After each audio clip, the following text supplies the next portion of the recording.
Do you wave your terrible towel when Renegade plays? Reach for a tasty cake when JJ shouts, "He scores!" Does the sound of an F1 engine make your heart race? Doing push-ups with the Nittany Lion after a TD?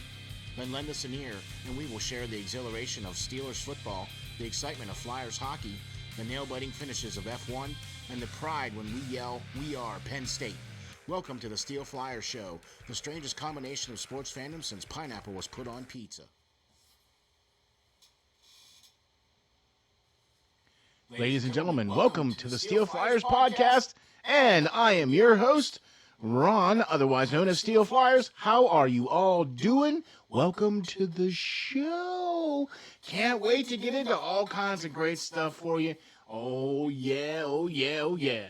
How about the new format? Let us know what you think. Let us know what you like. Let us know what you don't like. And hope you all like it. Anyway, so got a little new format here for everything going on here with the SteelFlyers Podcast, and so hope you like it. So we're going to be Season 3, Episode number 2. How about that? Also, we got sitting in Mike's side as our executive producer, the vice president, Ronies. How are you? I'm great. How are you? Oh, that's awesome. I'm doing great. My favorite time of the year. Yeah? I mean... Well, are you sure about that? Okay, so there's different times of the year that are my favorite, and it seems coincides with spring and fall. Hey, imagine that. Yeah. Okay, go figure. Anyway, here we go. Folks, we're going to jump right on in here to, like we said, Season 3, Episode number 2. And as far as I'm concerned, how can you not love this time of the year? Playoffs, Worlds, racing, and OTAs. Oh, yeah, baby. All right, so let's start off with a little fun, shall we? Sure. First of all, would like to have you all stop on over to the website, check it out. Check out the latest articles from Lance Green, the editor-in-chief. You can also check out his new page, The Editor's Desk, which is right there across the top. You can check that page out for sure and get some articles that Lance writes that are not related to hockey or prospects. He talks about the Phillies and the Eagles, so be sure to go check that page out for sure. And I think a little birdie told me that he's going to have a Phillies article coming out here real soon, too, so be on the lookout for something that's going on there for that. Also, big thank you and props to all you folks out there. Thank you so very much. Over 400,000 impressions for the month of April. Thank you so very much for all of you people going to the website and clicking and reading and watching, and just, I can't tell you how much I appreciate it. So thank you all very much for that. There you go. Go check out the website to get all the latest and greatest from the Hockey Writers Inc. from Prospect Watch as well. Got to go check that out. Hockey Writers Inc. just did their annual mock draft, Lance's mock draft, and they did the show on that. That's really good. Got to go check that out. Also got to go check out our latest interview with John Mustard, who I believe will probably go in late first round, early second round. Well, he just won something, didn't he? Yeah, he just won the USHL Rookie of the Year award. So congratulations to John. That's amazing. That's great. Yeah, I'm telling you, right? So that's awesome. So be sure to go to the YouTube channel or the website and go check that out for sure to check all those great shows out. So here we go. Like I said, this is my favorite time of the year because we just had the lottery. Yeah, that didn't change anything. Right. How does that happen? We had the draft lottery for the Flyers, and yeah, it was kind of funny. Everybody had the projected where everybody was going to be, and guess what? Nothing changed. Everything just basically panned out. So it was like, why did you even bother picking the balls out? Right. Anyway, the Flyers get the 12th pick in the first round of the draft. That's their first round pick in this year's draft. That's what the lottery divvied out for us. So, like I said, you got to go check out the show that Lance and I did for Hockey Writers Inc. So just give us a brief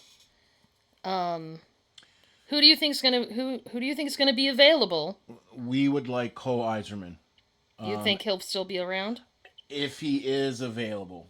There's a number of other defensemen that potentially could go to the Flyers, but we really feel that Cole Eiserman will potentially be available, and if he is, that's who we feel the Flyers should select. This kid has all the tools. He's ready to go. You know what I mean? He's going to spend a year doing what he needs to do, but then after that, I think he's going to be right there in the thick of it for the Flyers. I'm looking forward to hopefully this young man being part of the team. Yeah. We also selected potentially John Mustard, the guy that we interviewed here, who won the USHL's Rookie of the Year award. We also feel that he might potentially be either our late first round pick for the Flyers and or potentially a second round pick for the Flyers. Dean Letourneau is the second first round pick for the Flyers that we have. Okay. Letourneau. Okay. Yeah.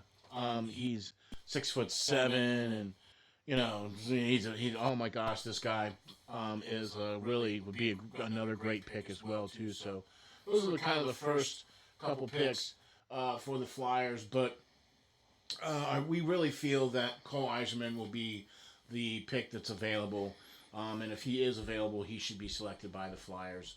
And we're also looking to see the Flyers get a little bit aggressive in this off season with some expiring contracts that are going to be coming off the books and some potential money that might be available to get some potential players. And I look for Danny Briere to do exactly what he did last year with the Ryan Polings and the Walkers, is grab those guys that are depth guys that can fill in, that aren't just bringing a body to the table, but bringing some skills, some attributes, something to contribute to the team.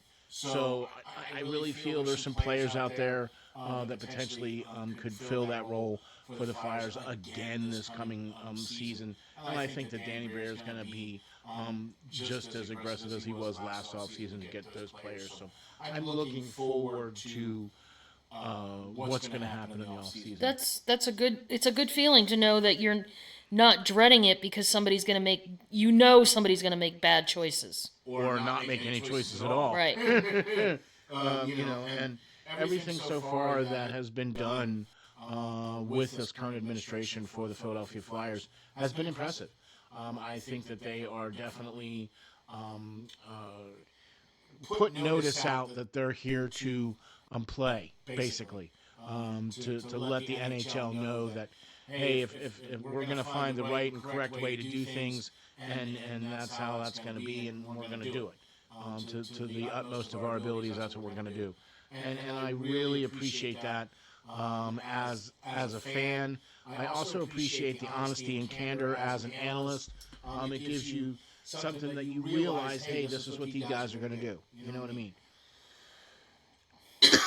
Excuse me. So I'm looking forward to what's going to happen with the Flyers in the off season, and I think there's going to be some good things that are going to come aboard because, first of all, he's already done some things that have helped to cement things. Contracts have been done. Certain young players.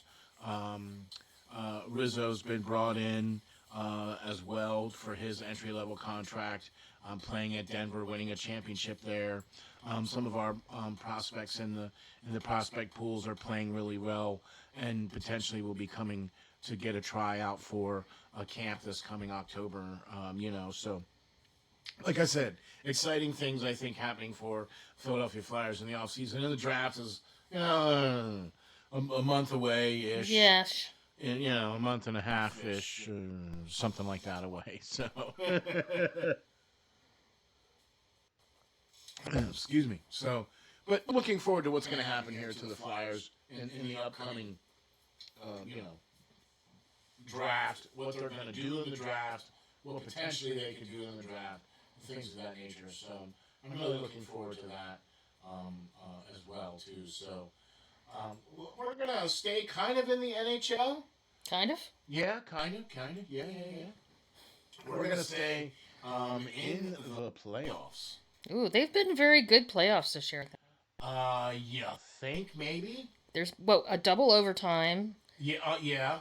That's always good. That means good teams are playing, right? Yeah. I mean, look. Here's the thing. It's second round. Okay.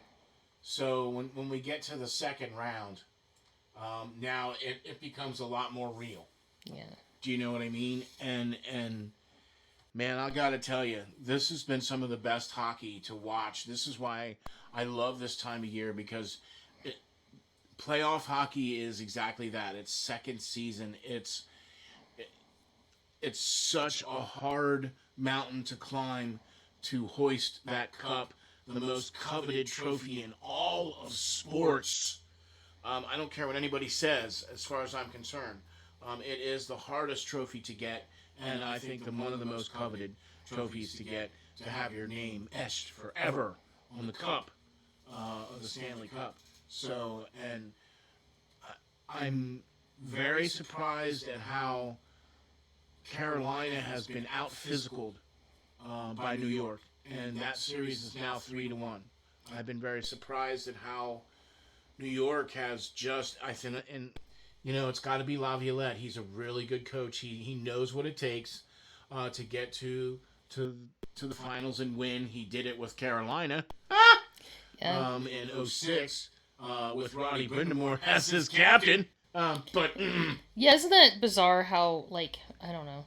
Yeah, now they're both coach. They're both facing each other, and he's the coach now, but Carolina just has been shooting themselves in the foot, man. They just take penalty after penalty, and you can't keep giving New York Rangers power play opportunities. No, the last game they played was a really good game. Carolina really came out and kind of played like they should have been playing all along. Staying out of the box as much as they can, or not giving up the power plays goals, and letting New York be in the box, and that's what happened, and Carolina was able to win Game 4. So we'll see. Some of that's going to continue on here as we're recording the show right now. So also the Boston-Florida series,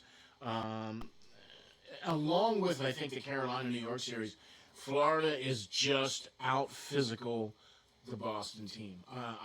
Every chance I get, or every chance I see, a Florida player is meeting a Boston player in the blue line or in the neutral zone and taking them down, hitting them to the point where they are knocked down. They have to get up.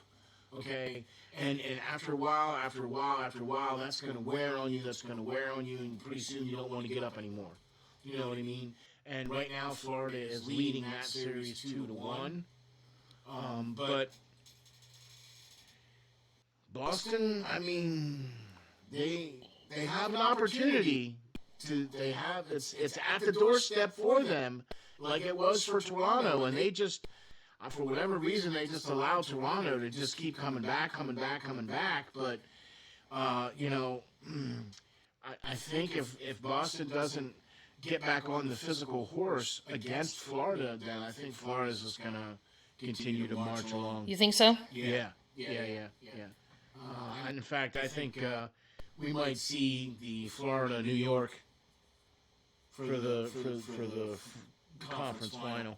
So you don't think Carolina's going to come back from that deficit? No.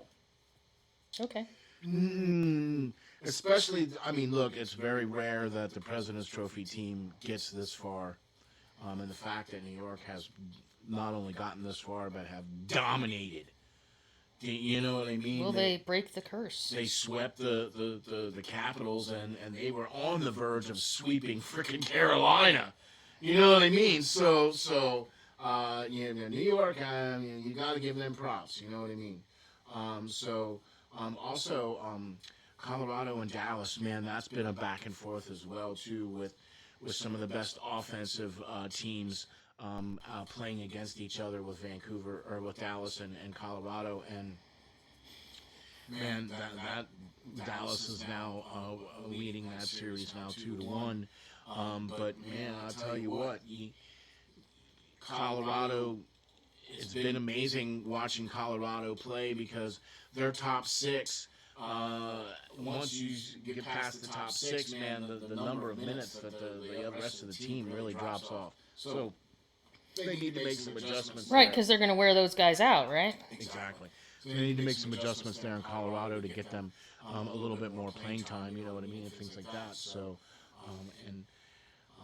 but we'll see, because Colorado and Dallas, I picked Colorado and Dallas to be going to fighting it out for the Cup, so they're just doing it a little sooner than I was anticipating that they were going to do that, so they're doing it in the conference finals or in the semifinals instead of the conference finals. So it's going to be tough. I was kind of hoping that Colorado might edge them, but I'll take Dallas either way, right? Edmonton and Vancouver, we're going to see right now that series is tied. Both teams have played exceptionally well in the games that they've won, and they have played not so well in the games that they have lost. Well, yeah, that's why they lost. No, but I mean, it's really funny, though, that... I'm teasing. Okay. So the fact that they were able to go into the home building there and take one away says something about Edmonton. Yeah. Okay, with Vancouver being the home ice team there, you know what I mean? And that's exactly what Edmonton needed to do, was split the game, you know, so that now when they go back to Edmonton now, you know, they got Mo on their side. Right. You know what I mean?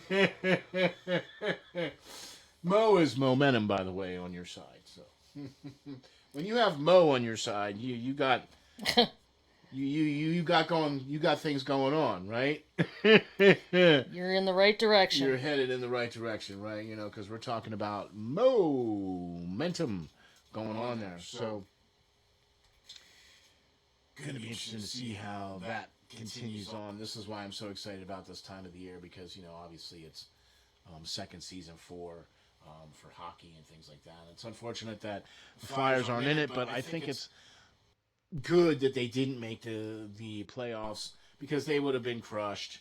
Right. I just, it would have been bad. And then it's a major difference. They actually had a 2.5% chance at like the number 2 pick this year, or the number 1 pick this year. So, I mean, hey, I'd much rather have that than be picking 22nd or, you know, 23rd, because you went to the playoffs and got crushed in the first round. Right, exactly. Yeah, you know. So, okay. Having said all that, and having said that, you know, certain things are done and over, and, you know, whatever the case is, we would also like to talk about another great time of the year. Also, a little bit of a shout out here to the AHL Phantoms, Lehigh Valley Phantoms. They put up a good fight. They made it to the second round and lost to Hershey in the second round, and Hershey is moving on. So again, they won last year, correct? Yeah, Hershey won last year. The Calder Cup? Yeah, they won the Calder Cup last year. So the Phantoms made it to the second round against Hershey, and it's a best-of-5 series. They lost 3-1. So you know, that's the end of their season. So Lehigh did great. They did better than the Flyers did. Hey, how about that? The you know, the farm team is playing. Gets to the playoffs last year and loses in the first round. Gets to the playoffs this year, gets to the second round and loses. So, I mean, something's got to give. Anyway. So. Well, why? Okay, here's my question about that. So we have good players, obviously, because they're winning on the Phantoms. Yes. Why isn't that translating to better results for the Flyers? Is it just that we're playing on the Phantoms, not for the Flyers? I gotcha. Whoops. Anyway. I didn't say that out loud, did I? I think you did. I think there's tape evidence of it. Yeah, I think I did. I said that out loud. Anyway, I don't really care. But another reason why this is my favorite time of the year is because we just witnessed the IIHF Under 18 2024 World Junior Championships that were held in Finland. and we watched Canada and United States play for the gold medal, with Canada getting the gold medal this time. United States walking with silver. It was so close. It was so close. It was a great game. It was really a great game, and we watched some really good hockey there between the United States and Canada came out on top this time for the under 18 World Juniors IIHF that was played in Finland. But now these are the Worlds, the IIHF Worlds played in Czechia. And I gotta tell you something here, folks. This is some serious hockey, because you got NHL players and national teams now playing. Right. Not saying that the under 18s aren't national teams, which they are, but now you got the national team with the older players, the guys that are either in the NHL or the AHL. AHL, or have been playing for the national team for a number of years, or whatever the case is. The United States team is represented with Joel Farabee for the Philadelphia Flyers. The Swedish team's got Sam Ersson as their goalie, the Philadelphia Flyers goalie. So that's two players for the Philadelphia Flyers that are out there already playing for good stuff. And Joel Farabee had a good game the other day against Germany. Not so good on their first game. The United States didn't do really well against Sweden. It was 5-2, I believe, was the final on that game. But came back against Germany and played a much better game against Germany, 6-1 on that game. Found their rhythm, found their groove, played together. Lines shuffled a little bit, where guys were playing a little better. Johnny Gaudreau played a little bit different lines and things like that. So I'm looking forward to the United States playing well and doing well. Canada is also coming along as well, too. So we'll see how this goes. Sweden looked really, really good. I was going to say, Sweden looked really good when they played the United States. Yeah. Sweden looks really good. Because they really whooped up on the United States in that first game. So most of the Swedes, though, are more of the national teams. But Nino, you're your guy. Nino Niederreiter. Yeah, right. And that was also Sam Ersson playing in that one as well, too. So Hockey has the best names, man. I'm here to tell you, they really do. So, but looking forward to the championships here. I believe will be by next weekend. Okay. We'll be into the semifinals and gold medal games and things of that nature. Games will continue on this week. So big thanks and props to the NHL Network for carrying all those games. Man, that's been great. The fact that they're carrying these games now has been great. Get to watch some really good international hockey and get to watch these young stars playing really good hockey. So it's been really great that the NHL Network has been carrying these games. So big props and thanks to you guys for doing such a great job. And so can I ask you a question about that? Sure thing. It's just a random question, but okay, so you have any NHL contract players playing on their national team. Yes. They get hurt. Yes. What happens to their contract? Is it... Nothing. I mean, like, is there... Does the national team, whoever sponsors that team, are they responsible for paying the NHL for losing a player? I mean, do you see where I'm going with that? Yeah, I'm not really sure what the full-on deal is with all that kind of stuff. It's usually not... I mean, they take a chance playing. So that's the thing. You take a chance playing, and if you get yourself hurt to the point where you can't play, then that might be on you. Yeah. Where if you have to be medically, I'm sure there might be some insurance or something involved. I'm sure there is and stuff like that. I'm not really sure what all the rules and everything like that are, but I think the IIHF Worlds is part of the qualification for the Olympics. Okay. So I believe that if you're going to be playing in the Olympics, I think you have to at least play in your group game and have a winning record or some certain number of points or whatever. Okay. But I'm not sure, so don't quote me on that, okay? So, well, we'll fact check that and come back to you. Yeah, well, there you go. You heard that from the producer. But all in all, though, it gives us a chance to watch some great hockey, all in all, and gets other guys involved that are from the NHL that aren't in the playoffs still continuing to play hockey. So, and we're all for that. So, how can you not be all for that kind of good stuff, right? Right. I want to talk about this because, man, I got to tell you, this was an amazing race. Yeah? Yeah. Congratulations to Lando Norris for his first step on the podium. Nice. He's been on the podium a number of times. This is his first Grand Prix win in Miami. Yay. So the Grand Prix of Miami, held at the Hard Rock Cafe, Miami Dolphins Stadium, there, wherever that complex is. Lando Norris had a great race. Was able to outlive the safety cars, virtual and real, and be able to take care of business. Verstappen did finish second, and then we had Leclerc finishing third. Then we had Perez fourth and Sainz fifth. So Ferrari scoring good points, but the McLaren getting the big points there, finishing the race first. So congratulations to Lando Norris on your first step on the podium. There you go. In Miami. So it was a great race.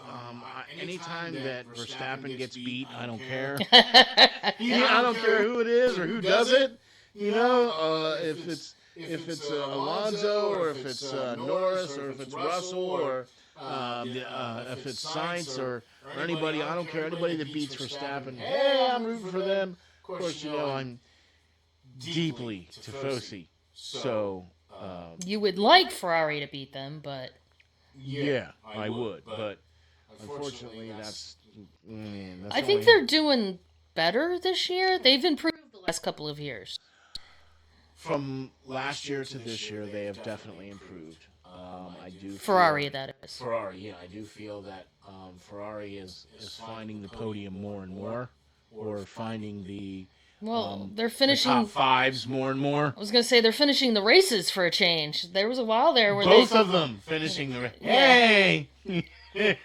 Finishing the race! Yay! All right, both of you finishing the race! Yay! That's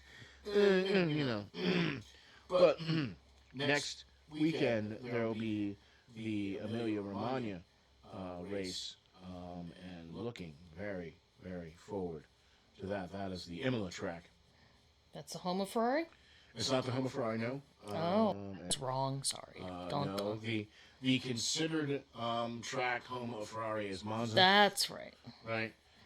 Because Maranello is not that far away from where the racetrack is, and the test track is not that far away from there neither. But this is the Emilia Romagna is going to be the next race in a couple weeks' time, and I'm looking very forward to that. And I can't wait to for that next race and seeing them guys line up, and that's a great historic track, and the cars are really doing well, and Ferrari's really doing well, and it's been a lot of competition.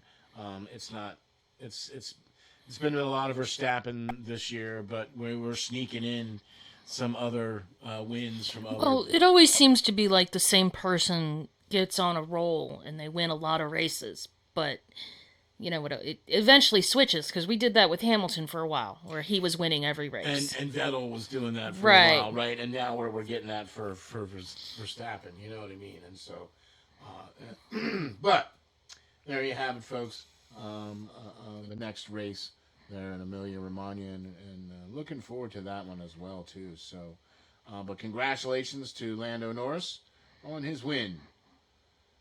All right. Last thing we got to cover. Almost. I mean, I can't believe it, but it's getting close to football season. Okay. So we have rookie camp OTAs are happening right now, where all of the draft picks are assembled and at the facility right now, going through practices and OTAs. They're shells, They got to pick their jerseys. They got to put on their helmets and get their media day photos and Well, yeah, I mean, It's all part of the process. It's all part of the process. They get fitted for all their unis and all their pads and all their equipment. You know what I mean? And all that stuff, because guess what's going to be coming in about 2 months? Training camp? Training camp in Latrobe. So, hey. Welcome to the grind. But I got to tell you something, though. I'm looking forward to Fontenot being an impact player. And what position does he play again? He plays tackle. Okay. Yeah, it's going to be interesting to see how this is all going to pan out for this offensive line, because they did draft some offensive linemen. Mm-hmm. You know what I mean? And which we needed, correct? that goes without saying. Well, I said it. Sorry. But it's true.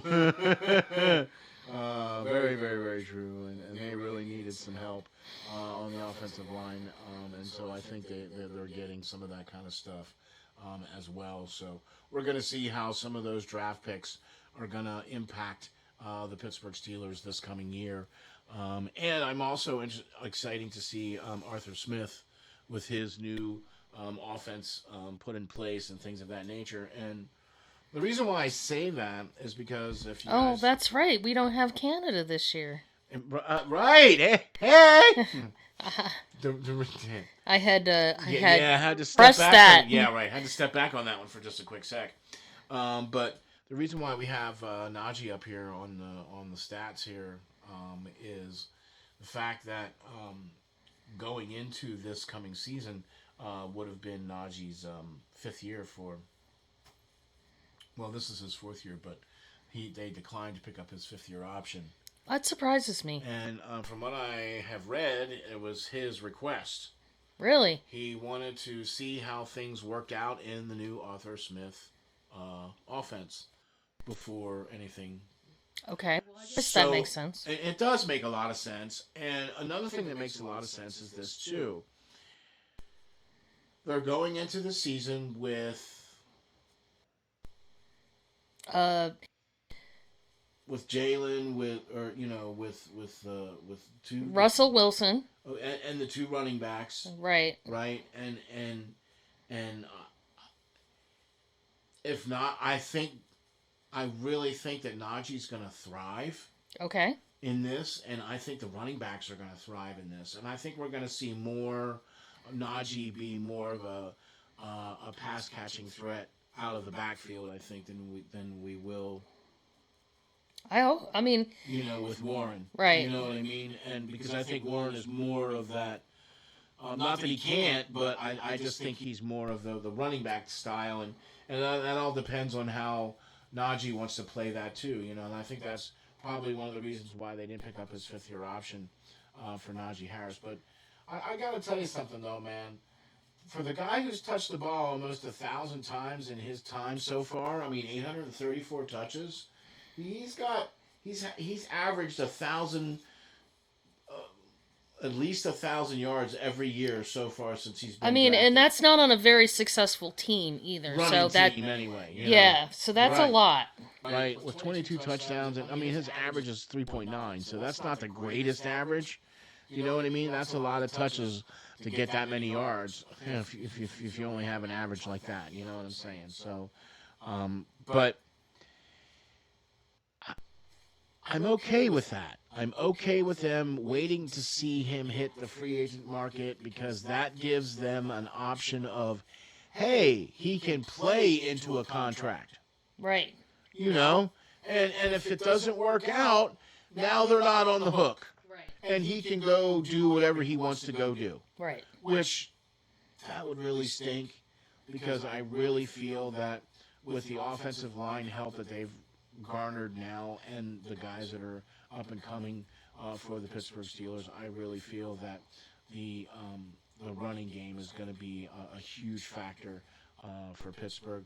All you have to do is look at what Arthur Smith did in Tennessee with Derrick Henry, and what that guy was able to do, leading, rushing their offensive line the whole 9 yards. That was sick.